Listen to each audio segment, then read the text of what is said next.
Let's talk about the Cars period blood incident, as in the movie Cars. That's right, ladies and gentlemen, there's a new jar. It honestly hadn't occurred to me before, but thinking about it now, I'm actually kind of surprised that there hasn't been anything else like this that I've covered exactly. In that, I mean a weird jar, but it's kept by a woman. I mean, I've heard stories about the women's bathroom before. Supposedly, you guys are nastier than the dudes, particularly when it comes to leaving period stuff all over the place. And one father on Reddit was not prepared to witness such a scene. He was horrified when he looked in his daughter's closet and found a menstrual blood-imbued monument to the movie Cars. This is the story of the tow truck mater period jar.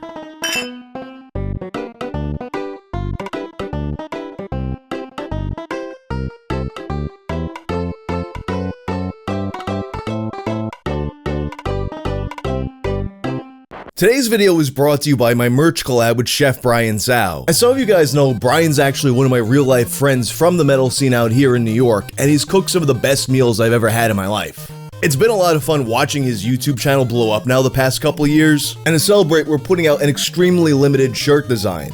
There's only going to be 36 of these made. Get yours through the link in the description through November 13th.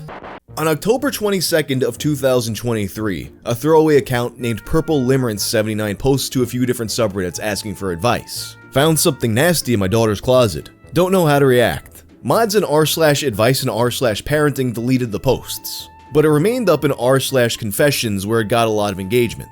The poster, who was 43 years old, was cleaning his 17-year-old daughter's room. In the process of doing this, he notices a really bad smell. He follows the smell to its source, which leads him to the closet.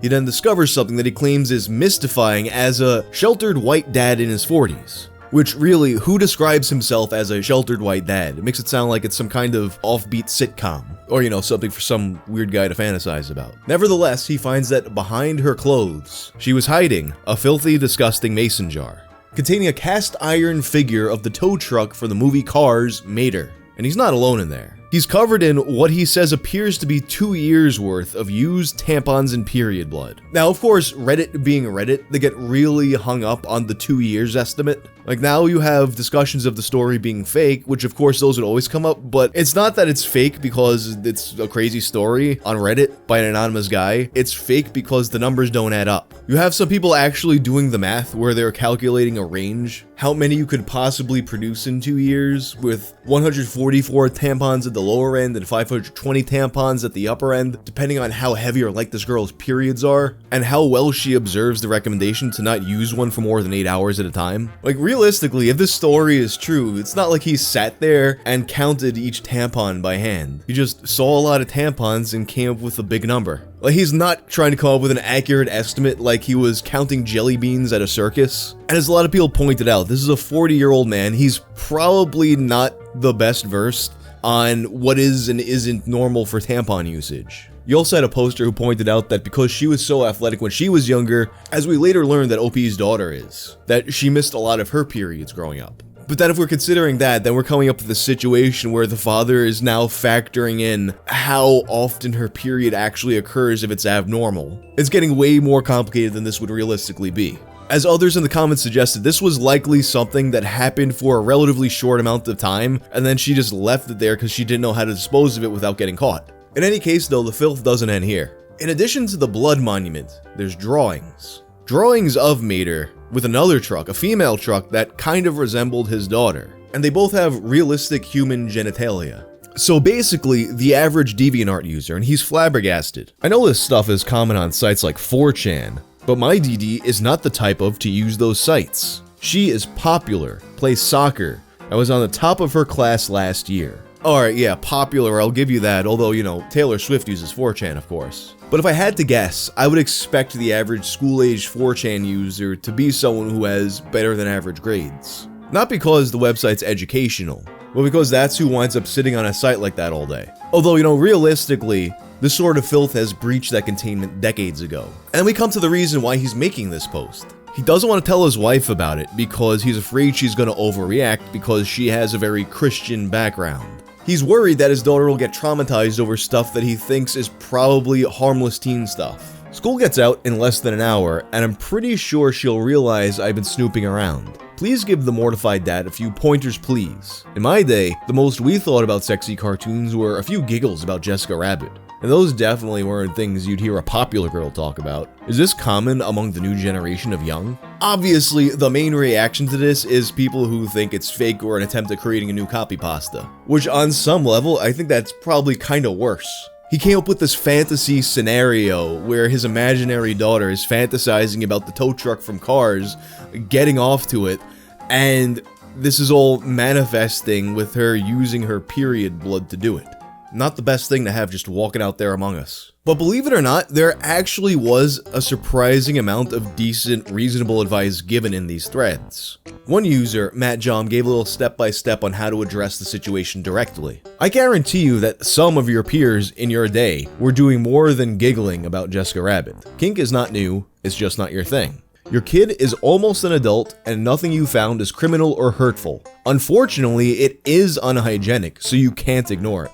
When she comes home, ask her to sit down. Here's some talking points. I love you. I found the mason jar in your closet while cleaning. It's unsanitary and you can't keep it like that. Aside from the hygiene issue, it's not my business and I won't be sharing this information with anyone. But you have to deal with the hygiene problem. And since you're almost an adult now, you can start cleaning your own room. That's the deal. I'll respect your privacy if you respect our need for a clean and healthy home. If you break the deal, we'll have problems. Can you do that? I love you. Others had suggestions about how he could hint at it without being so direct. Yeah, that's a lot, OP. If you and your daughter have a strong bond, I suggest going for a drive and asking her about it. Not a bad idea. He could keep the car in reverse and say, "Shoot, I'm the world's best backwards driver. Just watch this right here." That, of course, being a quote from the character in the effigy. If I for some reason found myself in this situation in life, I would probably be inclined to go with this advice written by Flipper Gonzo. One of the earlier comments suggested that it's something that she grew out of but never found a way to get rid of. I wonder what would happen if you told her you cleaned her room but that you didn't have time to get to her closet. Let her know you're going to do that next week and give her the opportunity to get rid of it herself. If she gets rid of it herself, then you just have to kind of monitor and make sure she's okay. If she doesn't, then you know you have to start a conversation. I like the suggestion because it gives her the opportunity to deal with it on her own while still thinking her parents don't know about it. But Purple Limerence 79 would come back the next day with an update. He had completely ignored everybody's advice. After some considerations, I have decided to play it cool and not bring up the jar with my wife or daughter. I do not wish to shame my daughter for whatever kinks she may have as long as she kept it in her room, and I do not believe it is my wife's business. I am planning to buy some air fresheners and scented fragrance to put around the house. To avoid embarrassing anyone, I will simply say that I left some meat in the fridge too long. I will think about getting counseling for my daughter, but I don't want to stigmatize her or think something is wrong with her. Also, therapy is rather expensive in my area. If you have any tips on this, let me know. I hope I am being a good father.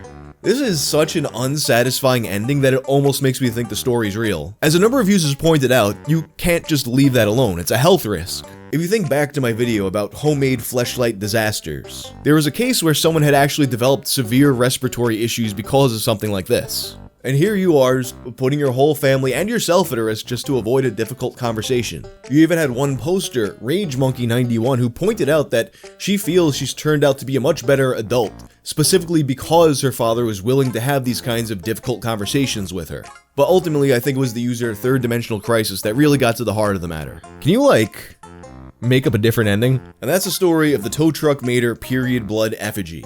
If you like this video, check out my video about the Princess Sally's sex doll with a skeleton inside of it. I'm out.